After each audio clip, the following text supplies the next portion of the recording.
แรกๆเนี่ยเราแบบไม่อินมัลติเอฟเฟกต์เลยบอกตามตรงครับความสะดวกสบายก็ใช่แต่ว่าถ้าคุณภาพเสียงไม่ได้มันก็เท่านั้นนะครับพอเราเล่นเพลงหนักๆครับถ้าเสียงแอมป์มันไม่จริงอ่ะมาเล่นมันจะกระป๋องนมมากเลยก็ต้องยอมรับจริงๆแหละว่าในรุ่นที่สูงอ่ะไม่งั้นเราจะจ่ายแพงกว่าทำไมใช่ไหมมันก็ต้องมีความละเอียดความละเมียดมากกว่า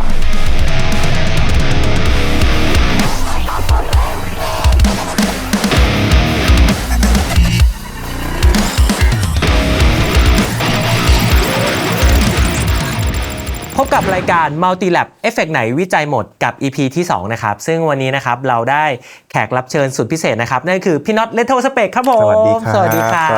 สวัสดีครับต้องบอกว่าไม่เจอกันนานมากนะครับจริงน้องแม็กนานจริงครับจากเทปที่แล้วที่เป็นรายการจับคอร์ดคุยครับพี่ซึ่งในเทปนั้นเราก็เหมือนแบบพูดคุยเนาะว่าพี่น็อตแบบกว่าจะมาอยู่จุดนี้เนี่ยผ่านอะไรมาบ้างซึ่งจริงๆผมเองอ่ะอยากจะคุยกับพี่น็อตในเรื่องอุปกรณ์มากกว่านี้ถ้าเราไปคุยกันในเทปนั้นเนี่ยมันอาจจะแบบผิดคอนเซปต์รายการซึ่งวันนี้ก็ผมว่าเป็นโอกาสพิเศษมากที่จะได้แบบสอบถามพี่น็อตถึงอุปกรณ์ต่างๆที่ได้เคยใช้มารวมถึงก็มาปรับ Adapt Apply เข้ากับเอฟเฟกต์ที่เราจะมาลองกันได้เลยครับซึ่งต้องบอกว่าเอฟเฟกต์ที่เรามาใช้ในวันนี้นะครับนี่คือ Mooer GE 1000นะครับซึ่งตัวนี้เนี่ยจริงๆก็ราคาไม่ได้สูงมากไม่เกิน 20,000 ครับเพื่อที่จะเป็น reference หรือว่าเป็นตัวอย่างนะครับในการที่ให้น้องๆทางบ้าน FC พี่น็อตเนี่ยคอยได้ปรับเอฟเฟกต์ตามแล้วก็เอาไปใช้นะครับซึ่งนอกจากนั้นเนี่ยจริงๆแล้วเดี๋ยวพอลองปรับกันในตัวนี้แล้วอ่ะเดี๋ยวเราจะไปลองเอาเสียง preset เนี้ยไปยัดเข้ากับเอฟเฟกต์ตัวเล็กดูอีกรอบนึงต้องบอกว่าในยุคนี้ก็อยู่ในช่วงข้าวยากหมากแพงเผื่อจะอยากเล่นเพลงแบบพี่น็อตแล้วใช้เอฟเฟกต์แบบราคาไม่กี่พันเนี่ยจะเล่นได้ไหมนะครับเขาก็น่ารักมากเลยนะครับ ที่เขาแบบว่ายอมให้แบบเทคโนโลยีขั้นสูงแบบลงมาในรุ่นที่ราคาย่อมเยาใช่ครับผมว่านักดนตรีหลายๆคนเนี่ยก็เหมือนได้ใช้ของที่มีประสิทธิภาพเยอะขึ้นในงบประมาณที่ไม่ได้สูงมากซึ่งวันนี้ต้องรบกวนพี่น็อตด้วยนะครับยินดีมากๆก่อนอื่นเลยนะครับโดยปกติแล้วครับก็จะมีโจทย์ challenge บ้างนะครับก็คือว่าอยากจะให้พี่น็อตนะครับลองปรับเอฟเฟกต์ตัวนี้นะครับกับซาวด์ที่จะใช้ในสัก4เพลงแล้วกันวันนี้มีเพลงอะไรบ้างครับที่อยากจะปรับก็เป็นเพลงละ1อัลบั้มเลยครับก็คือตอนนี้ Retro Spec ออกมาทั้งหมด4อัลบั้มไม่นับรวม EP หรือว่าโปรเจกต์พิเศษต่างๆนะครับอัลบั้มแรกเนี่ยเป็นเพลงความฝันของเราครับอัลบั้มที่2เป็นเพลงภาพซ้ำอัลบั้มที่3เป็นเพลงแค่นี้ไม่ตายแล้วก็อัลบั้มที่4เป็นเพลงเจ็บกว่าคือฉันครับซึ่งในแต่ละอัลบั้มเนี้ยครับอุปกรณ์ที่ใช้อ่ะครับเป็นแบบตู้เดียวกันหมดเลยไหมครับพี่ถ้าจะมีคล้ายๆกันก็น่าจะเป็นแค่ตู้แอมป์เสียงคลีนครับเสียงคลีนช่วงอัลบั้ม2 3 4เนี่ยจะมีใช้ Vox AC30 บ้างครับผสมกับตัวแอมป์ที่เป็นเสียงแตกเป็นหลักแต่ว่าก็ใช้คลีนผสมบ้างแล้วก็ตู้เสียงแตกเนี่ยก็อัลบั้มแรกตอนนั้นพี่โน่ไปยืมของพี่บิ๊กพาราดอกมาให้ครับเป็นเมซาบุกี้น่าจะมาร์ค2ครับแล้วก็อัลบั้ม2เนี่ยเป็นตู้แอมเฟมัสคอบบ้าครับพออัลบั้ม3เนี่ยมาเป็น ENGL Savage 120ครับส่วนอัลบั้ม4เนี่ยเป็นแอมจำลองในคอมและคือตอนช่วงอัลบั้มแรกๆเนี่ยเราแบบไม่อินมัลติเอฟเฟกต์เลยบอกตามตรงครับเหมือนรู้สึกว่ามันไม่ค่อยเนียนเท่าไหร่ครับแล้วเหมือนยิ่งเวลาไปเล่นบนเวทีแบบเปิดเสียงแบบที่มันเต็มๆแล้วเรารู้สึกว่าตอนสมัยนั้นนะมันไม่ค่อยพอเท่าไหร่ครับแล้วก็พอช่วงสัก10 ปีมานี่วันนี้ได้มั้งมันเริ่มรู้สึกว่าเทคโนโลยีมันดีขึ้นแล้วก็จะรู้สึกว่ามันดีมากเลยก็เลยย้ายมาเป็นมัลติเต็มตัวเลยผมย้อนไปช่วงเริ่มได้ไหมครับอย่างช่วงเริ่มที่แบบได้ทำเพลงตู้ที่เลือกใช้นี่คือแบบพี่น็อตselectเลือกด้วยตัวเองเลยไหมครับตอนนั้นเนี่ยก็คือยุคเรานะทุกคนก็ชอบดีมเทเตอร์อยู่แล้วและณจอก็ใช้เมซ่าอยู่แล้วเราก็เฮ้ยแจ๋วเลยได้แน่นอนซาวแบบอย่างนั้นอะไรเงี้ยครับก็เลยแบบแฮปปี้เลยตอนนั้นเนี่ยวิธีการอัดต่างๆครับเป็นลักษณะแบบไหนครับตอนนั้นคือเป็นแอมแล้วก็จ่อไมค์ไปครับแล้วก็ตอนนั้นน่ะเหมือนว่าแอมที่เราใช้อ่ะบางตัวบางรุ่นมันจะมีเหมือนตะแกรงอยู่ข้างหน้าครับเป็นตะแกรงเหล็กนะใช่ครับแล้วแบบพี่โน่ก็จะเป็นคนเข้าไปแบบหาตำแหน่งไมค์ที่ถูกต้องเนี่ยก็จะใส่หูฟังปิดเข้าไปแล้วก็เหมือนไล่กันไปไล่กันมาก็ เสียงอะไรมันดังกรึกกรึกกรึกตลอดเลยจนสุดท้ายอ๋อเจอแล้วก็คือ ครับ ไอ้ตะแกรงนั่นแหละครับมันสั่น อ้าว ก็เลยทุกครั้งที่อัดเนี่ยถ้าแอมไหนที่มีตะแกรงคือต้องขันน็อตเอาตะแกรงออกทั้งหมดเลย ครับเป็นหน้าเปื่อยไปเลย ใช่ใช่เป็นหน้าเปื่อยเป็นหน้าเปื่อย อย่างเสียงคีนเองก็เป็นการไมกิ้งด้วยเช่นกัน ใช่ ไหม ครับไมค์ทั้งหมดเลยครับ ยุคนั้นนี่ถือว่ากว่าจะได้อัดนี่นานนะครับพี่ สารวนเรื่องตั้งไมค์นานมากครับเราว่าหลายชั่วโมงมากเลยกว่าจะได้เสียงที่เราฟังตรงหน้ามอนิเตอร์แล้วรู้สึกว่าเอ้ยแบบเนี้ยมันโอเคแล้วอย่างเงี้ยครับ มีเหตุการณ์ที่แบบว่าอัดแล้วเปลี่ยน EQ ต้องอัดใหม่อะไรอย่างงี้ด้วยไหมครับ ไม่เลยครับจะเหมือนว่าจนกว่าจะได้ครับไมค์ไปเรื่อยๆแล้วก็เหมือนพี่โน่เขาจะจับหลายตำแหน่งมากครับเหมือนเผื่อไว้ครับแบบว่ามีทั้งจ่อใกล้จ่อไกลแล้วก็สุดท้ายแล้วก็เหมือนก็ใช้ไม่กี่อันครับเหมือนแบบสำรองไว้ก่อนดีกว่า เพราะว่าเราตั้งทีเดียวแล้วจะไม่ขยับไมค์อีกเลยครับเพราะว่ากลัวว่าเดี๋ยวแต่ละเพลงที่อัดต่อไปมันเสียงมันไม่คล้ายกัน หมายความว่าในหนึ่งอัลบั้มเนี่ยก็คืออัดจบภายในช่วงเวลานั้นตอนที่ไมกิ้งตั้งไว้ใช่ครับสำหรับอัลบั้ม1 2 3เป็นแบบนั้นหมดเลยโอ้ ก็คือแบบว่าโอเคตั้งแล้วห้ามยุ่งนะแล้วก็ยาวๆ ส่วนใหญ่อัลบั้มหนึงนี้ใช้เวลากี่วันครับอัด2-3 อาทิตย์อยู่นะยิ่งตอนเริ่มเล่นแรกๆนี่เราเล่นแย่มากเลยครับเหมือนกว่าจะอัดกว่าจะเจาะเล่นให้ตรงนอมได้ที่แบบเหมือนโดนพี่โน่เคี่ยนตีมาเยอะเหมือนกัน ถ้ามันนิดนึงแล้วมันชัดมากเลยครับเหมือนแบบว่าตอนเด็กๆเราก็ไม่ค่อยได้ซ้อมการเมโทรโนมเท่าไหร่ครับแล้วแบบพอเรามาฟังแบบมีการอัดบันทึกเสียงจริงจังแล้วอะรู้สึกเลยว่าเฮ้ยเราต้องเล่นให้ชัดให้คมให้นิ่งให้เนียนกว่านี้มากขึ้นทุกครั้งที่อัดส่วนใหญ่เป็นลองเทคเหรอครับพี่เจาะได้ครับเจาะได้ครับแต่ไม่ได้เจาะเป็นเม็ดหรือเปล่าครับไม่ขนาดนั้นครับบางลูกเป็นบางลูกเพราะว่ามันรอยต่ออะไรเงี้ยเหมือนยุคก่อนมันอัดเราว่ามันระบบมันอาจจะยังไม่ได้เก่งไม่ได้ฉลาดเท่าเดี๋ยวนี้ด้วยมั้งครับมันก็ต้องการแบบเล่นให้เนียบนิดนึงความเป็นธรรมชาติอะไรเงี้ยอย่างผมเองเวลาผมอัดเนี่ยถ้าผมพลาดเม็ดนึงผมก็ไปเจาะ เดี๋ยวนี้เหมือนกันเลยครับ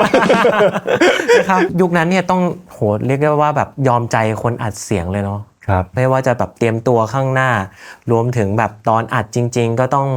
ผมมีสมาธิมีความอดทนสูงมากนะเสียงคีนตอนที่ใช้ก็เป็น Vox ไหมครับใช่ครับเป็น Vox ก็คือรันมาเรื่อยๆใช่นะครับก็มีเมซ่ามีตัวเฟมานะครับแล้วก็มีตัว NGL หลักๆก็คือพี่น็อตจะใช้3ตู้เนี้ยที่เป็นคาแรคเตอร์ยืนพื้นจะว่าไปก็น่าจะอัลบั้มละ1 แอมป์เลยละมั้งเหมือนเปลี่ยนอัลบั้มทีก็เหมือนแบบขยับมูดมาหน่อยใช่ครับแต่ไม่ได้หนีจากเดิมมากแล้วพวกเอฟเฟกต์อื่นๆนะครับมีแบบใช้ผสมอะไรบ้างไหมครับตอนนั้นมีก็เป็นพวกดีเลย์รีเวิร์บนิดหน่อยแค่นั้นเองครับไม่ได้ใช้เยอะเลยเป็นก้อนจริงๆเป็นก้อนใช่ครับแล้วก็มีพวกอะไรนะกีลี่คอมเพรสเซอร์มั้งครับยุคนั้นแล้วก็ Reverb Delay ก็ใช้ Boss ปกติเลยเจ็บกว่าคือฉันเป็น Delay จาก Multi Effect แล้วครับจากในปลั๊กอินในยุคแรกๆกับแบบยุคปัจจุบันโอ้โหวิธีการอัดเสียงการที่จะแบบเตรียมตัวเนี่ยมันต่างกันเยอะเลยนะครับใช่ครับรวดเร็วขึ้นเยอะสะดวกสบายขึ้นเยอะส่วนตัวน่ะเรารู้สึกว่าพอเสียงมันดีมากจนอยู่ในระดับที่เราโอเคแล้วอะเรารู้สึกว่ามันดีกว่าไปต่อสายแบบเป็นก้อนๆเยอะเลยเพราะว่าคือเหมือนเราเป็นคนไม่ค่อยเรียบร้อยเท่าไหร่อ่ะแล้วเหมือนเวลาเราต่อเอฟเฟกต์เองอะไรอย่างเงี้ยบางทีเราก็อาจจะใช้สายไปแล้วไม่ได้เช็คอะไรอย่างเงี้ยบางทีมันมีปัญหากลางโชว์แล้วก็ทำให้หลายๆครั้งเราหล่อนเหมือนกันแล้วพอย้ายมาเป็นเอฟเฟกต์แล้วว่ามันก้อนเดียวจบถ้ามีปัญหาก็คือมันก็ตรวจไล่สายง่ายกว่าเนาะเพราะถ้าเป็นก้อนๆอย่างเงี้ยแบบเราซุ่มซ่ามเราไม่ระวังบางทีสายมีปัญหาไม่รู้เรื่องแล้วมันเกิดขึ้นระหว่างโชว์ก็ค่อนข้างน่าหงุดหงิดอยู่พาร์ทที่เราบันทึกเสียงแล้วครับพี่ฟีลลิ่งมันต่างกันไหมครับอย่างเมื่อก่อนตอนอัดก็คือจะเป็นห้องนึงที่เก็บตู้แอมแล้วมีไมค์จ่อแต่ว่าปัจจุบันก็คือพอไม่ได้ใช้อะไรแบบนั้นแล้วฟีลลิ่งมันต่างไหมครับตอนเล่นอยู่แล้วว่ามันก็ไอ้ความหึงความเนื้อของตู้จริงมันหายไปแหละแต่เราว่ามันก็แลกมาด้วยการที่เสียงต่างๆมันคมชัดมากขึ้นเหมือนเพลงนึงที่มันออกมาครับเหมือนแต่ละเครื่องมันก็จะมีย่านของตัวเองที่คนที่เขามิกซ์ซาวด์ให้เราเนี่ยเขาก็จะปรับเพิ่มลดตรงไหนยังไงอย่างเงี้ยครับสมมติซาวด์นี้อยากให้แบบแคบหน่อยเขาก็ไป EQ เอาแต่ว่าซอสเสียงแรกเนี่ยออกมาชัดๆเนี่ยเราว่ามันค่อนข้างทำงานสะดวกแล้วก็ง่ายกว่าแต่ก็คงสูญเสียคาแรคเตอร์ความจริงบางอย่างไปนั่นแหละครับเพราะว่าพวกตู้มันจะมีอาการของดอกกระพืออะไรอย่างเงี้ยใช่แต่ส่วนตัวเราโอเคนะเราว่ามันทำงานง่ายขึ้นมากเลยครับอย่างชุดแรกๆอะครับตอนไปเล่นสดพี่น็อตแบบใช้เกียร์อะไรยังไงบ้างครับ ตอนนั้นก็คือแอมแล้วก็มีฟูลสวิตช์คอนโทรลแค่เป็นเสียงคีนเสียงแตกเสียงครันช์เสียงโซโล่แล้วก็มีรีเวิร์บดีเลย์แค่นั้นเลยครับ noise gate reverb delay นี่ก็คือเป็นก้อนใช่ไหม ใช่ครับเป็นก้อนครับ ก็คือเหมือนเซตที่เอาไปอัดเนี่ยแหละแต่ ใช่ เอามาเล่นสด ใช่ครับ แล้วตู้ที่ใช้เป็นตู้อะไรนะครับ ตอนช่วงอัลบั้มแรกเนี่ยถ้าเอาตอนไม่มีเธอเลยเราใช้ทูบแมนครับที่มันเป็น Hugh and Kettner ใช่ยูแอนเคทเนอร์ทูบแมน3 ปุ่มครับ เป็น pedal board ใช่ไหมครับ ใช่ครับยุคแรกเป็นแบบนั้นเลยแล้วก็ต่อเซตรีเทิร์นแอมงานเอาแล้วก็พอมาช่วงอัลบั้มหนึ่งเนี่ยก็ตอนนั้นก็เป็นตู้แอมแล้วครับก็คือเหมือนว่าอัดเสร็จก่อนใช้เมซ่าอัดแต่ว่าตอนเล่นจริงเนี่ยใช้เป็นอีกอันหนึ่ง ก็เป็นอีกเซตหนึ่ง ใช่ครับ ตอนออก ใช่ครับ ทัวร์ใช่ไหม ใช่ ค ครั รับบ เป็นตู้อะไรจำได้ไหม ตอนนั้นก็คือพี่กบอินเตอร์มิวสิกก็สนับสนุนให้เป็นตู้แอมเฟมัสครับ ซึ่งอย่างกีตาร์ล่ะครับพี่ ถ้าออกตอนไม่มีเธอตอนนั้นใช้พอลีดคัสตอม24ครับ ตัวเดียวกับ MV เลยไหมครับ ใช่ครับ เหมือนกัน ใช่ เลย ครับแล้วก็ตอนอัดของอัลบั้มหนึ่งเนี่ยก็ใช้พอลีดคัสตอม24ตัวนั้นอัดครับแต่ว่าตอนออกทัวร์เนี่ยก็มาใช้เป็นเฟมัสแพนเทล่าครับ ตัวที่ได้เห็นกันอยู่ ใช่ ประ ครับ จำแล้วปัจจุบันก็เปลี่ยนแล้ว ใช่ครับใช่ครับ มาเป็นกีตาร์อะไรครับพี่ เป็นพอลีดสมิธครับเป็นSE Semi Hollow ครับที่มีเปียโซด้วยครับ ครับแนวที่พี่น็อตเล่นอยู่อะครับปกติผมมักจะเห็นว่าเขาใช้เป็นโซลิดกีตาร์กัน ครับ อันนี้พี่น็อตแบบมีอะไรทำให้แบบเลือกใช้เป็นฮอลโลอะครับ จริงๆก็คือเราส่วนตัวเราชอบเสียงเปียโซของพอลีที่เขาทำมาตั้งแต่ช่วงแรกๆแล้วครับ ครับ แล้วก็เหมือนว่าพอเราได้ตัวนี้มาเราก็รู้สึกว่ามันมีเซมิฮอลโลมันก็ไม่เป็นไรนี่นาเสียงมันก็ยังเล่นเสียงแตกได้อยู่ เราก็เลยรู้สึกว่าเหมือนเราว่าปิกอัพเดี๋ยวนี้มันก็พัฒนาขึ้นเยอะเนาะเพราะอย่างเมื่อก่อนถ้าเป็นแบบกีตาร์ที่เป็นเซมิฮอลโลหรือฮอลโลมาใส่เสียงแตกมันจะไม่ค่อยได้เท่าไหร่ มันจะแบบโป่งๆไว้หน่อยใช่ไหมครับ ตอนแรกเราก็แอบกังวลเหมือนกันว่ามันจะได้ไหมนะแต่ก็มาลองเล่นในโชว์หลายๆครั้งแล้วก็รู้สึกว่าไม่มีปัญหาเล่นได้เลย ตอนแรกผมมองก็มันซาวด์มันจะแน่นไหมหน้า อะไรอย่างงี้ก็แบบคิดในใจแต่พอเมื่อกี้ได้ลองฟังพี่น็อตซาวด์เช็คไปแล้ว ครับ รู้สึกว่าเฮ้ย เราว่าได้นะ ได้เลยนะครับแล้วเอฟเฟกต์ในยุคปัจจุบันที่ใช้ล่ะครับพี่ ยังเหมือนเดิมที่เราคุยกันคราวที่แล้วเลยครับ อ๋อ ก็เป็น Act Effect 2 XL เหมือนเดิม ครับซึ่งก็ยังใช้ลุยได้ปัจจุบัน ใช่ครับ ได้อย่าง ใช่ครับ เสียงใช้ได้ดีเนาะ ใช่ นะครับทีนี้เราเข้าสู่ในการปรับโทนในชาเลนจ์ครั้งนี้ดีกว่า แต่ละเพลงใช้เอฟเฟกต์อะไรบ้างใช้โมเดลอะไรกันบ้างนะครับ 「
เพลงแรกก็จะเป็นความฝันของเรา ครับ นะครับพี่น็อตใช้เป็นโมเดลอะไรบ้างครับส่วนของเสียงแตกเนี่ยครับแล้วก็จะใช้เป็นอันนี้ครับเป็นจำลองของฟ r ิ d แมนใช่ไหมครับแล้วก็เป็นแคปของดีเซลครับนะชาวล็อกเราก็ต้องมี noise gate นิดนึงเนาะตัดเสียงจี่ให้มันสะอาดนะฮะเสียงคลีนเหรอครับพี่เสียงคลีนก็จะเป็นอันนี้ครับเป็นเดอร์อันนี้คาบิเนตจะเป็นเฟนเดอร์นะครับอาจจะไม่ได้ตรงรุ่นตามที่เราอัดจริงแต่ว่าอันนี้ก็น้องๆทีมงานก็ช่วยฟังด้วยแล้วก็รู้สึกว่าอันเนี้ยใกล้เคียงโอเคครับเมื่อกี้เป็นแคปนะครับส่วนหัวเป็นนี่ครับเป็นเจ็ตซิตี้ซาวด์ที่เกิดขึ้นในเพลงนั้นนะครับใช้เสียงกี่เสียงครับหลักๆก็จะมีเสียงคลีนที่ติดครันช์นิดนึงครับแล้วก็มีเสียงแตกที่ไว้เล่นในท่อนฮุกแล้วก็มีเสียงตอนโซโล่ครับก็คือจะเป็นเหมือนเสียงเหมือนไฮเกนเนี่ยแล้วก็เติมดีเลย์รีเวิร์บนิดนึงครับใช่ครับซึ่งในส่วนของพาร์ทที่เป็นเสียงที่มันไม่ได้แตกแรงมากครับโมเดลเป็นอะไรบ้างนะครับเป็น ENGL E650 นะครับแล้วก็แคปเป็นนี่ครับ Orange PPC 412ครับซึ่งก็จะมี distortion แปะข้างหน้าด้วยนะครับอยู่ก้อนหนึ่งเป็น BK Butler นะครับ Group Drive ทีนี้เดี๋ยวผมขอลองฟังซาวด์หน่อยครับได้เลยครับอันนี้ก็จะเป็นท่อนเวอร์สนะครับก็จะเป็นเล่นเหมือนดีดอัลเทอร์เนทไปเรื่อยๆอุดสาย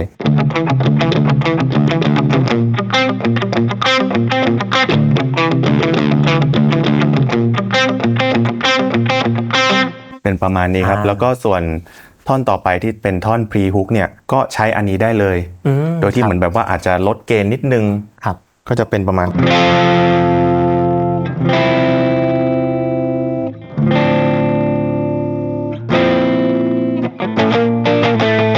เราว่าพอมาเล่นเปิดสายแล้วเนี่ยเราอะตอนอัดเปิดเต็มๆครับแต่ตอนเล่นสดเราจะใช้เสียงเดียวกันโดยที่เหมือนเบาวอลลุ่มนิดนึงให้มันโปร่งใสขึ้นมานิดนึงใช่ครับอันนี้ก็จะเป็นตอนท่อนเวิร์สแล้วก็พรีฮุกก็จะเป็นอันนี้ได้เลยครับส่วนในท่อนฮุกเนี่ยก็จะเป็นอันนี้ครับเสียงก็จะเป็นอย่างนี้ครับ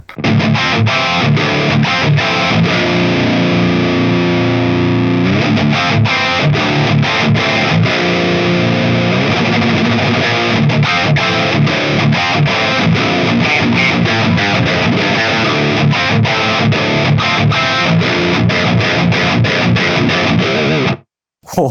ซาวใหญ่มากสะใจมากคาแรคเตอร์ของพี่น็อตเนี่ยผมว่าแบบมือกีตาร์ชาวไทยก็คงจะแบบรู้ดีเนาะว่าแบบซาวเป็นซาวที่ใหญ่แต่ก็ยังมีความคมชัดขอบคุณมากๆเลยครับซาวแบบซาวเหมือนมากต้องไม่เรียกว่าเหมือนสิต้องเรียกแบบใช่ นะครับเพราะเป็นซาวของพี่น็อตเองนะส่วนหนึ่งแหละก็ใช่ว่าเราออกจากมือเราเล่นได้ชัดเจนแต่เราว่าเอฟเฟกต์ที่ดีก็มีผลมากเหมือนกันเพราะว่ามันตอบสนองในสิ่งที่เราเล่นออกไปได้ดีแค่ไหนครับแล้วว่าแบบมัลติเอฟเฟกต์ที่ดีในยุคนี้เราว่าตัวนี้ก็เราชอบเลยเอาอยู่มากๆเลยครับเล่นสดสบายเลยเนี่ยฟังแบบกระหึ่มสะใจ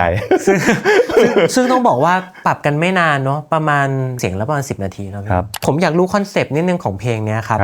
แอบได้กลิ่นแบบมีความไม่ได้แบบเมทัล 100% มากเพราะว่าจะมีแบบอย่างเสียงคีนที่ได้ยินโลเกนที่ได้ยินจะมีความแบบโลคัทนิดนึงครับใช่ครับอันนี้แบบคอนเซปต์แบบต้องการแบบประมาณไหนไว้เหมือนจริงๆก็เป็นแค่ดีไซน์นั่นแหละครับเรารู้สึกว่าในสำหรับช่วงเวอร์สเนี่ยถ้าเสียงที่เราเล่นเสียงเป็นเหมือนครันช์นิดนึงติดคลีนหน่อยถ้ามันมีดีไซน์เพิ่มเติมอะไรไปบางอย่างให้เพลงมันดูมีเหมือนมีรสชาติที่แตกต่างกันไปนิดนึงก็น่าจะฟังให้เพลงมันดูมีอะไรมากขึ้นครับเหมือนว่ามันก็ในแต่ละเพลงก็จะมีอะไรเล็กๆน้อยๆพวกนี้แหละครับที่แบบคอยสอดประสานอยู่ในเพลงบางทีแบบคนฟังก็อาจจะไม่ได้สังเกตขนาดนั้นแต่อย่างน้องแม็กเป็นคนเล่นดนตรีก็จะได้ยินเนอะพี่ว่าพวกรายละเอียดพวกนี้เวลาทำเพลงมันมีผลต่อเพลงอย่างมากเลยนะทีละนิดทีละหน่อยเลยตอนนั้นที่ทำเนี่ยพี่น็อตอายุประมาณเท่าไหร่นะตอนนั้นน่าจะประมาณ20ต้นได้ครับคือผมจะบอกว่าตอนผม20ต้นเนี่ยผมอยากเล่นแต่ไฮเกนแต่ว่าเพิ่งมาได้ยินแบบแนวคิดพี่น็อตตอนอายุ20ต้นว่ามีการวางแบบความหนักความเบาของเพลงจริงๆต้องบอกว่าเหมือนว่าโดยส่วนตัวแล้ววงเองก็ชอบฟังเพลงค่อนข้างหลากหลายครับเราก็เลยจะมองเห็นค่อนข้างตรงกันว่า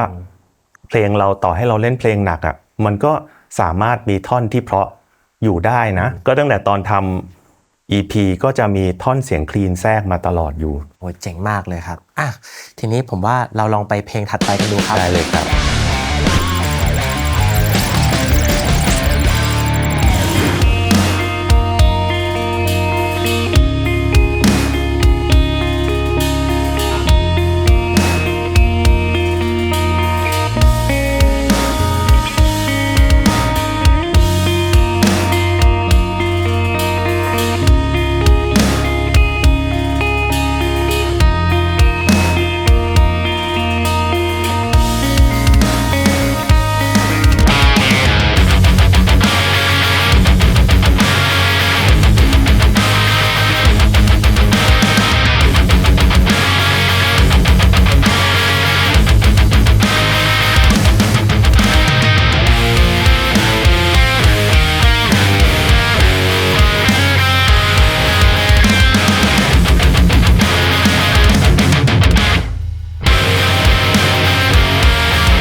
ก็เราว่าเสียงคลีนเนี่ยเป็นเหมือนที่เราใช้ไปเมื่อกี้นะครับก็เป็น Jet City นะครับ JCA 100 H Cap เป็น Fender 65 Twin Reverb 212นะครับท่อนนี้ก็จะเป็นเหมือนเล่นเป็นเก่าๆ picking ครับ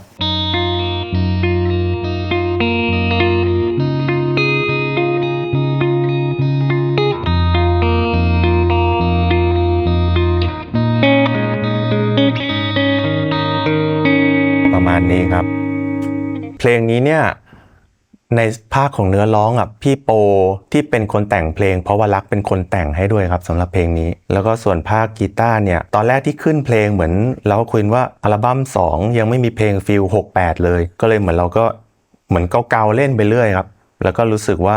เฮ้ยอันนี้น่าสนใจก็เลยขึ้นมาจากกีตาร์อย่างนี้เลยก็คือใส่คีนเกาๆงี้มาเลยใช่ครับแล้วก็ค่อยๆแบบพัฒนาท่อนต่อไปเรื่อยๆส่วนเสียงแตกก็ใช้เป็นอันที่ใช้กับอัลบั้ม1เมื่อกี้ได้เลยครับครับก็เป็นฟิตแมนนะครับเพลงนี้ก็จะเป็นเหมือนไม่ได้แบบเล่นเป็นลูกริฟแบบโหดๆมากครับแต่ตอนฮุกก็จะเป็น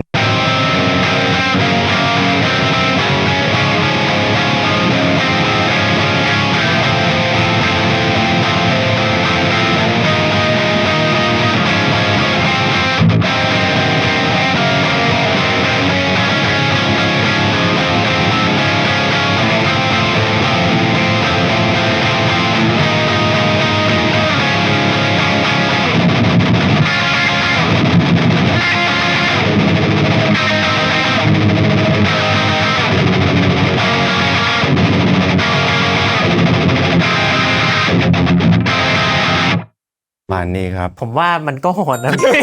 มันโหดแค่ท่อนเมื่อกี้ครับมันก็โหดเราข้ามมาเล่นท่อนโหดเลยเห็นพี่น้องบอกไม่โหดโอ้โหโหดนะ มันมีความโปรเกรสซีฟตั้งแต่ตอนนู้นเลยนี่นะแอบรู้สึกว่าผมโดนสับขาหลอกตอนที่เล่นที่จะมีการเปลี่ยน voicing ข้างใน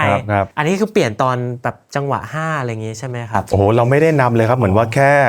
เหมือนเราเล่นไปจำไม่ได้ว่าเมโลดี้ร้องหรือกีตาร์ลายกีตาร์ที่เติมเทนชันเข้าไปมาก่อนครับแต่ว่าหลักๆก็คือตั้งใจว่าให้เล่นล้อกันไปกับเมโลดี้ครับซึ่งแบบไม่ได้เปลี่ยนแบบตามแบบ3-6แบบง่ายๆใช่ไหมครับมันจะมีความแบบตกยกนิดนึงตกยกแบบมีลูกเล่นนะโหยน่าสนใจมากลายนี้นะครับซึ่งคิดว่าถ้าใครอยากดูเต็มๆนะครับเดี๋ยวเราจะมีตัดนะครับเป็นพาร์ทเล่นไว้ด้วยนะครับเดี๋ยวรอชมอีกเทปนึงได้นะครับเพลงนี้ก็คือจะใช้ซาวด์หลักๆก็คือคีนกับแตกเท่านี้เลยไหมครับพี่แล้วก็มีท่อนโซโล่ครับก็แค่เติมดีเลย์รีเวิร์บนิดหน่อยแค่นั้นเองครับใช่ครับถ้างั้นเราไปเพลงถัดไปกันดีกว่าครับ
เพลงแค่นี้ไม่ตายนะครับเป็นอัลบั้ม The Lost Soul อัลบั้มที่3ของพวกเรานะครับอัลบั้มนี้ก็จะด้วยความรู้สึกว่าเฮ้ยเราทำวงดนตรีมาแล้วอ่ะเราก็ชอบแฮร์แบนด์นี่นาดังนั้นก็ลองทำแบบนี้ดูสักอัลบั้มแล้วกันกีตาร์เปลี่ยนหมดเลย ก็เลยกลายเป็นความซ่าที่เกิดขึ้นอย่างที่ทุกคนได้เห็นครับตอนอัดเนี่ยเราไปอัดที่คาม่าสตูดิโอครับไปค้างอยู่กันเป็นอาทิตย์2 อาทิตย์ได้แล้วครับเพื่ออัด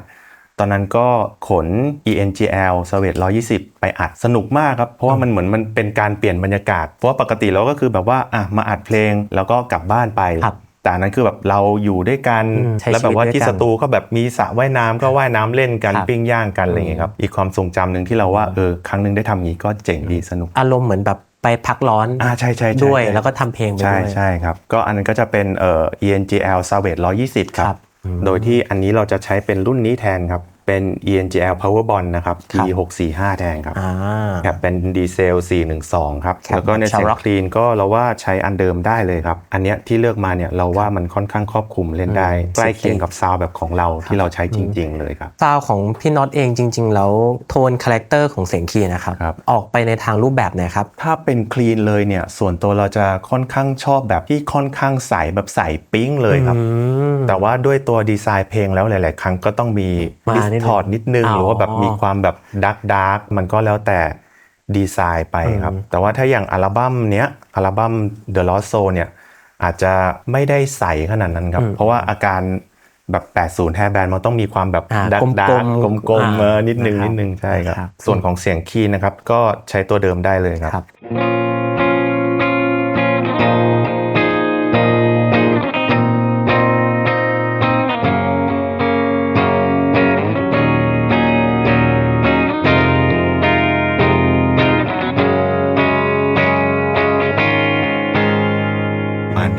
แล้วก็เหมือนเพลงนี้เราจะมีดีไซน์นิดนึงครับเหมือนว่าพยายามเล่นเป็นฮาร์โมนิกครับตอนอัดยังจำได้เลยว่าเหมือนเราพยายามใช้นิ้วเคาะครับแล้วมันไม่แรงพอครับเราก็เลยเอาไอ้คันโยกฟอยล์โลนมาตี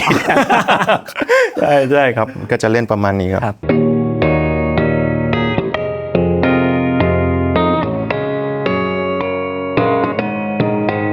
ประมาณนี้ครับนี่ก็รู้สึกว่าเหมือนยังไม่แรงพอเลยมันต้องใช้ปล่อยโลดคอเลยทุบจนเจ็บนิ้วเลยนะครับแล้วก็จะมีเหมือนลายหนึ่งที่เมื่อกี้เหมือนเราก็ลืมไปแล้วแต่ว่าน้องแม็กบอกว่าเหมือนน้องแม็กได้ยินเหมือนมีลายนี้อยู่ด้วย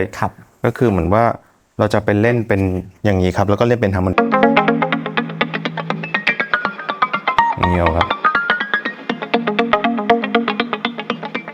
อยู่ข้างหลังในท่อนเวิร์สถ้าใครตั้งใจฟังดีๆก็จะได้ยินลายนี้ครับเล่นอย่างนี้นี่เองตอนแรกผมนึกว่าแบบใช้แฟงเจอร์หรือเปล่าที่มันเสียงมันจะ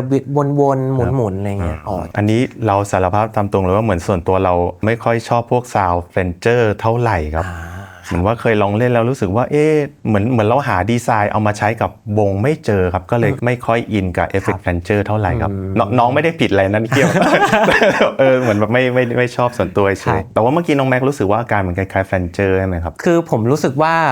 จริงๆแฟนเจอร์มันจะมีอาการแบบเหมือนอะไรเคลือบอยู่แต่ว่าซาวด์ที่ได้ยินในเพลงอ่ะมันไม่ได้เคลือบแต่ว่ามันจะมีความบิดวนๆอยู่ก็เพิ่งทราบวันนี้เลยนะครับว่าใช้เป็นการแบบเขาเรียกอะไรนะพี่ฮาร์โมนิกสไลด์เข้าไปอะไรของน้องนั้นนะครับแล้วก็ส่วนเสียงแตกเนี่ยเราก็จะใช้เป็นนี่ครับ ENGL Power Bond E645 แล้วก็เป็นแคปดีเซลอันนี้นะครับ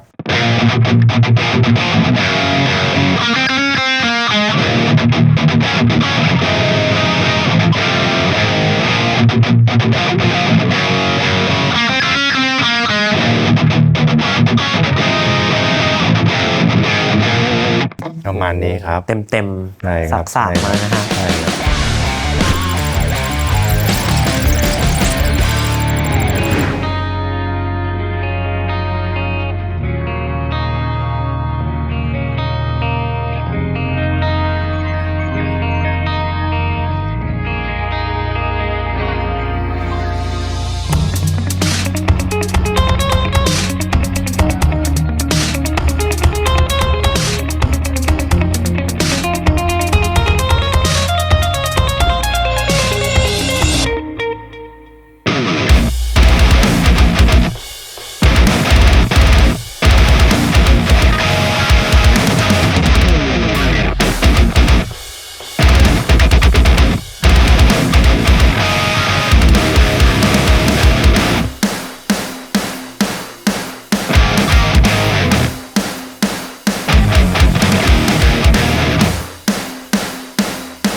เพลงนี้ก็อยู่ในอัลบั้ม Pathfinder นะครับชื่อเพลงว่าเจ็บกว่าคือฉันก็เป็นเพลงที่1ของอัลบั้มนี้เลยครับเพลงแรกก็รู้สึกว่าน่าจะเป็นเพลงที่เราต้องทำอะไรสักอย่างคือเหมือนแต่อัลบั้มครับเราก็จะมีคอนเซปต์ว่าเราอยากจะให้ผู้ฟังรับสารต่อไปจากเรายังไงกันดีนะอะไรอย่างเงี้ยครับเพลงนี้ก็เป็นเพลงที่ใช้เวลา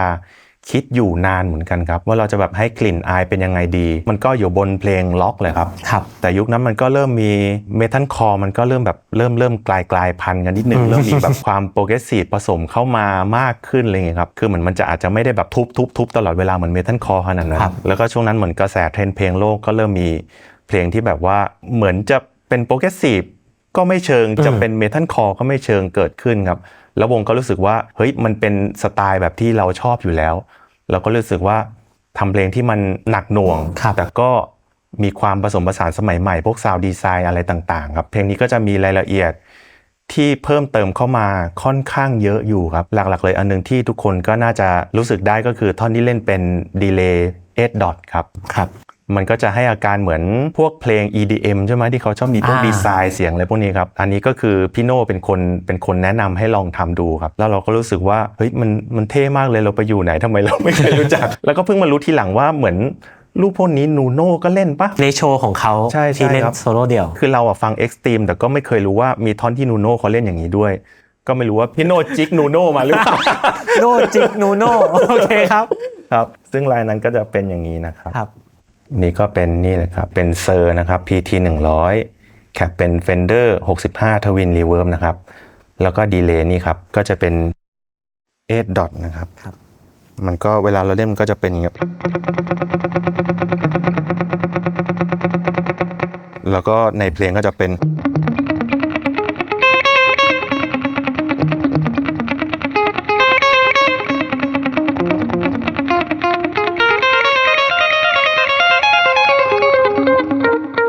สร้างบรรยากาศบางอย่างให้เพลงดู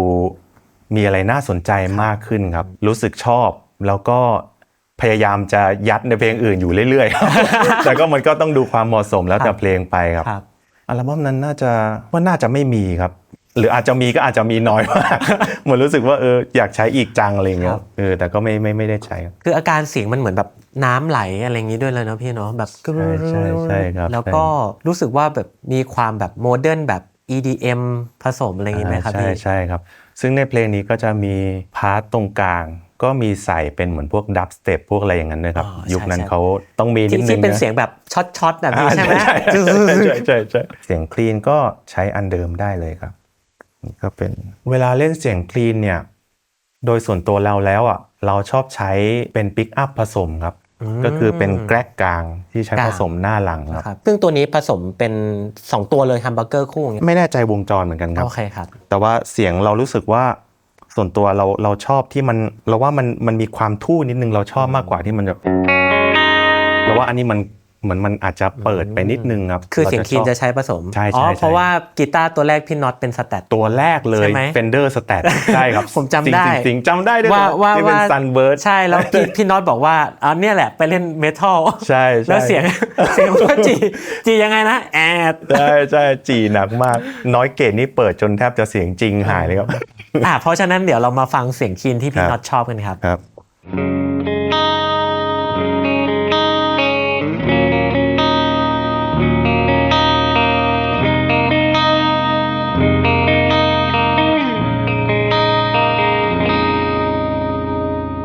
มานี้ครับก็อันนี้จะมี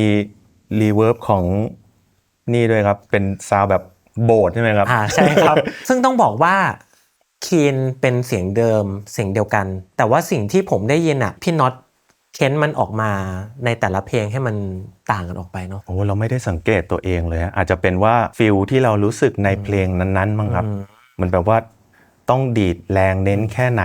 แล้วก็แต่ตัวเราเองเราไม่สังเกตเลยนะว่าเหมือนเราเล่นไม่เหมือนกันขนาดนั้นอย่างเพลงเนี้ยเมื่อกี้ท่านผู้ชมคงได้ฟังเนาะว่ามันมีความแบบเม็ดมันชัดมากเป็นตัวแบบคมๆแต่ว่าเสียงเอฟเฟกต์พรีเซตเนี้ยก่อนหน้านี้ที่เราไปเล่นกันกับเพลงภาพซ้ำใช่ไหมครับก็ออกมาคนละแบบเลยใช่ไหม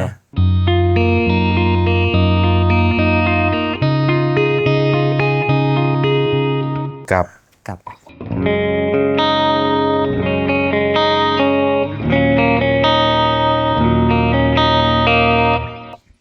ก็ต่าง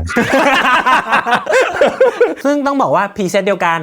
แก๊กปิกอัพเดียวกันแต่ว่าเปลี่ยนวิธีการเล่น เปลี่ยนวิธีการเล่น เสียงก็เปลี่ยนไปเลย อ๋อลืมบอกไปเลยว่าจริงๆแล้วในช่วงอัลบั้ม Pathfinder อัลบั้ม4เนี่ยเริ่มเป็นแบบว่าดิจิตอลล้วนๆแล้วครับอัลบั้ม1ถึง3เนี่ยพี่ค่อนข้างดื้อมากเลยครับเหมือนแบบว่าไม่รับเลยแบบเป็นแอมอนาล็อกมาตลอดครับแต่ว่าตอนช่วงนั้นที่เรารู้สึกว่าเสียงมันจังหวะนี้มันได้แล้วล่ะแล้วก็รู้สึกว่ามันตอบโจทย์กับวิธีการเล่นใหม่ๆด้วยครับก็เลยเป็นช่วงเปลี่ยนผ่านที่มาเป็นแทบจะเป็นดิจิตอลล้วนๆแล้วเลยครับตั้งแต่ Pathfinder จนมาถึงปัจจุบันก็เราจะเริ่มได้ยินเสียงแฟกทัลเยอะขึ้นใช่ครับใช่แล้วก็เหมือนว่าอัลบั้มใหม่เนี่ยกำลังคุยกันว่าเหมือนน้องที่เขาเป็นโปรดิวเซอร์ครับน้องออมน้องโจเขาก็บอกว่าเฮ้ยพี่น็อตเราลองอัดแอมไหมพี่บอกเฮ้ยเอาดีๆนะเดี๋ยวงานเข้า เสียเวลาฟรีอะไรเงี้ยกลายเป็นว่าปัจจุบันนี่แบบไม่อยากจับแอมจริงแล้วนิดนึงครับครับแล้วก็ส่วนเสียงแต่งนะครับเราก็จะเป็นนี่ครับ EVH 5150นะครับแคปก็เป็นดีเซลเหมือนเดิมครับซึ่งใน Fractal นี่ใช้เป็นตัวไหนนะครับก็เป็น EVH เหมือนกันครับใช่ครับโมเดล5153ครับถ้าจำไม่ผิดเลขที่มันเขียนนะครับผมก็นี้ก็จะซาวเป็นอย่างนี้ครับ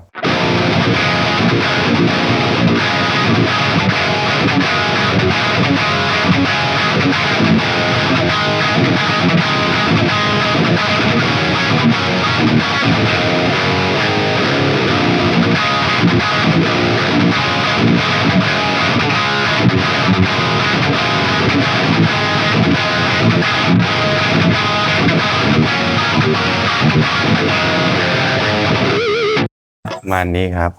ก็จะมีความเหมือนศาสตร์มากขึ้นเนาะเทียบกับตัวแอมก่อนหน้านี้ที่เราใช้ไปก็จะมีความ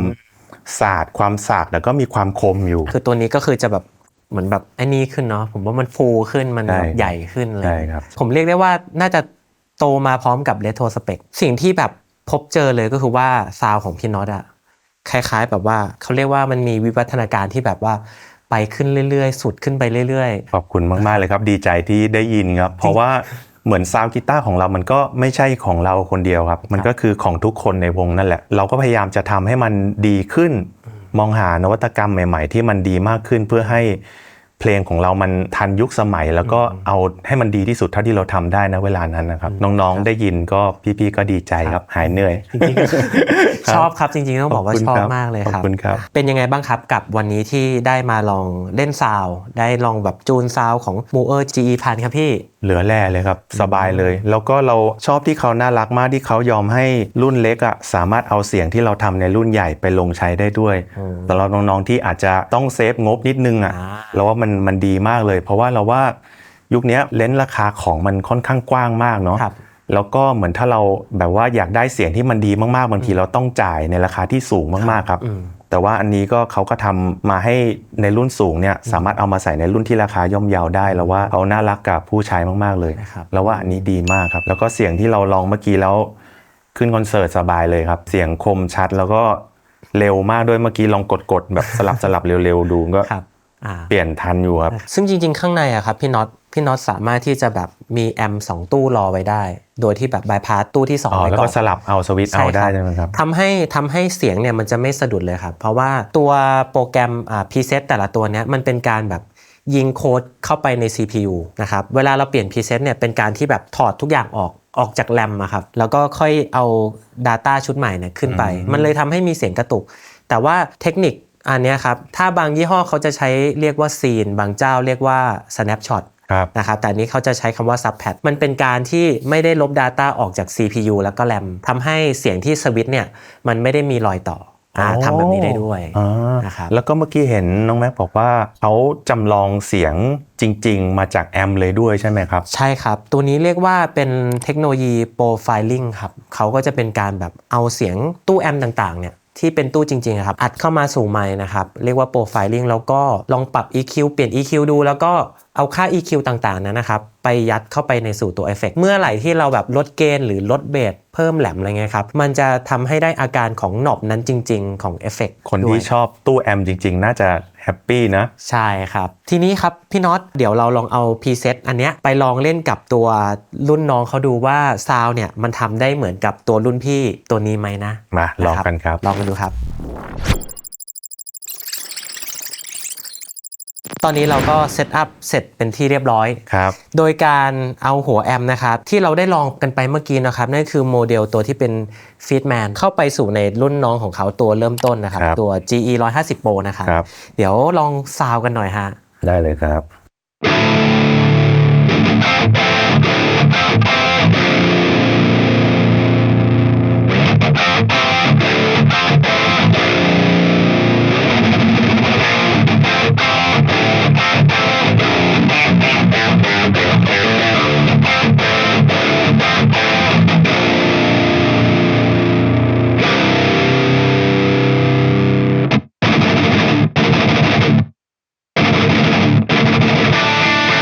ตัวแอมที่ใช้ครับก็คือจะเป็นตัวเดียวกันเลยครับเป็นตัว Fishman นะครับ BE100 นะครับเหมือนปุ่มก็ต่างกันไปนิดหน่อยแต่ว่าก็ทำงานหลักการคล้ายๆกันเลยใช่ไหมโอ้อย่างในตัว GE 1000เนี่ยมันจะเขียนว่า Brightness แต่ว่าในนี้จะเขียนว่า Present ที่เหลือก็จะปรับเซตติ้งเหมือนกันหมดเลยครับพี่แบบว่าตัวแพงก็จะหน้าจอแบบสีสันมีกราฟิกสวยงามนะฮะซึ่งเป็นไงบ้างครับเรื่องเสียงที่พี่น็อตได้ลองไปก็ต้องยอมรับจริงๆแหละว่าในรุ่นที่สูงอ่ะไม่งั้นเราจะจ่ายแพงกว่าทำไมใช่ไหมมันก็ต้องมีความละเอียดความละเมียดมากกว่าแต่ก็ไม่ใช่ว่าอันนี้ไม่ดีนะครับอันนี้ก็ดีมากๆแล้วครับแต่ว่าแค่ว่ารุ่นที่เขาสูงกว่ามันแบบมันคมมันชัดมันใกล้เคียงใช่ใช่ใช่คืออันนี้ไม่ใช่ไม่ดีอันนี้ก็ดีมากๆแล้วครับซึ่งจริงๆราคามันนะครับพี่น็อตลองเดาเล่นๆดูไหมครับว่ามันเท่าไหร่เมื่อกี้เหมือนคิดว่าน่าจะแบบ10,000ต้นละกันตัวนี้เหรอครับเพราะว่าตัวแพง20,000กว่าใช่ไหมครับตัวแพงจริงๆเริ่มต้นอยู่ 17,900 จริงเหรอเฮ้ยถูกมากถูกมากซึ่งถ้าเป็นตัวมีแบตเนี่ยก็จะเป็น 18,900 ถ้างั้นอันนี้ก็11,000แล้วกันนะครับตัวนี้ 5,900 ครับพี่เจ็ดเคเอาดีๆครับตัวนี้ 5,900 เขาได้กำไรใช่ไหมถูกมากเราซื้อเสียงแตกก้อนหนึ่งมันก็ 3-4 พันแล้วหรือเปล่าใช่ครับถ้าดีๆหน่อยก็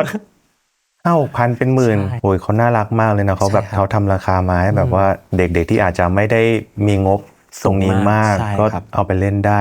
ใช่ครับ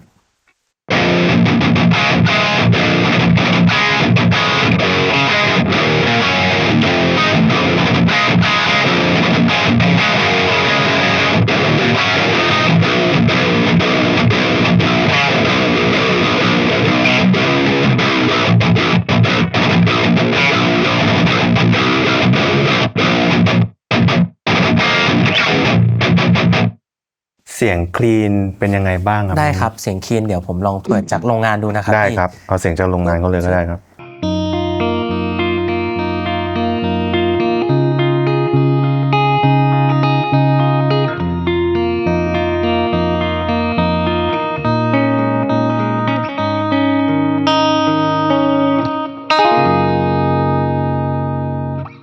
เอาเรื่องครับใสๆกันเลยครับพี่5,000 กว่าบาท อันนี้ก็คือโรงงานก็จะอัปเดตมาให้เราได้เล่นใหม่ๆเรื่อยๆด้วยอีกใช่ไหมครับเอฟเฟกต์ก้อนหนึ่ง 3-4 พันกับอันนี้มีทุกอย่างแล้วมันเราว่าความสะดวกสบายก็ใช่แต่ว่าถ้าคุณภาพเสียงไม่ได้มันก็เท่านั้นนะครับแต่ว่าอันนี้เราว่าสบายเลยครับไปได้ทั้งคู่นะครับใช่แล้วก็เหมือนว่าพอเราเล่นเพลงหนักๆครับเราว่ามัน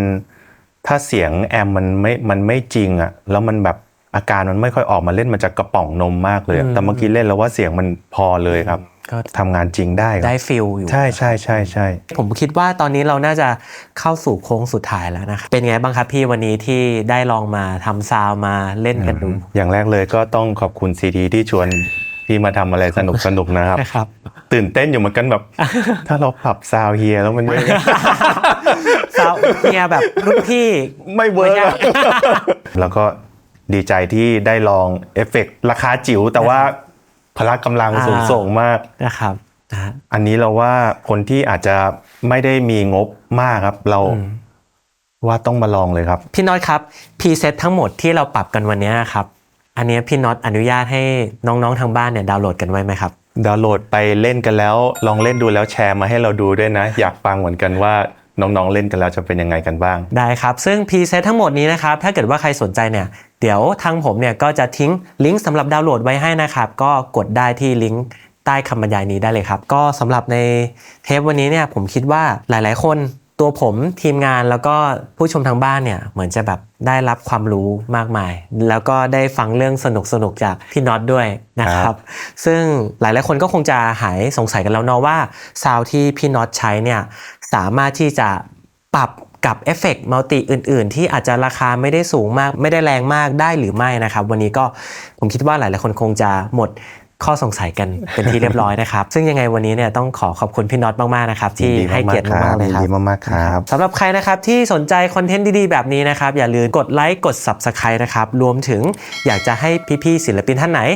เป็นแขกรับเชิญท่านต่อไปก็เม้นต์กันเข้ามาได้นะครับสำหรับวันนี้ต้องขอตัวลาแล้วครับสวัสดีครับ